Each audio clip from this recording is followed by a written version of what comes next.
Hello, ito po si Pastor Art. At tayong mga evangelicals, marami tayong mga pagkakaiba. Iba-iba tayo ng mga practices, ng mga kanya-kanya rin tayong tradisyon, at may mga iba-iba rin tayong mga katuruan o doktrina. Pero kung meron mang dapat magpa-unite sa atin, walang iba kundi ang gospel.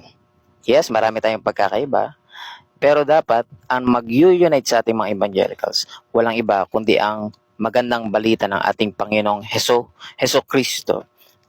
At hindi po pwedeng iba-iba tayo ng gospel. Hindi po pwedeng sa ganitong denominasyon, iba ang gospel, sa ganito naman, iba ang gospel. Dahil sabi ni Paul sa Galatia chapter 1 verse 8, sabi niya dito, subalit parusahan nawa ng Diyos ang sino man maging kami o isang anghel man mula sa langit na mangaral sa inyo ng magandang balita na iba sa ipinangaral namin sa inyo. So sabi ni Paul, hindi po pwedeng iba-iba tayo ng gospel dahil isa lang ang gospel. By the way, ano ba ang gospel? Ang gospel ay ang buhay, kamatayan at ang muling pagkabuhay ng ating Panginoon si Kristo. Yun ang summarize ng gospel.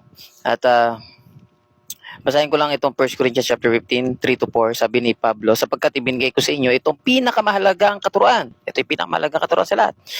Na tinanggap ko rin. Si Kristo yung namatay dahil sa ating mga kasalanan bilang katuparan sa sinasabi ng kasulatan, inilibing siya at muling nabuhay sa ikatlong araw ayon din sa kasulatan. So ang gospel, ang sentro niyan, walang iba kundi si Jesus Christ, yung kanyang buhay, yung perfect righteousness niya, yung kamatayan niya dun sa krus na Kalbaryo, at dahil sa kamatayan niya dun sa krus na Kalbaryo, inako niya yung kasalanan na, yung kaparusahan na dapat para sa atin dahil sa ating mga kasalanan, at yung perfect righteousness niya, yun ang nagkaroon ang tao na ipasa sa taong makasalanan ang kanyang perfect righteousness, at kung sino man yung magre-respond sa ginawa ni Kristo doon sa krus ng Kalbaryo,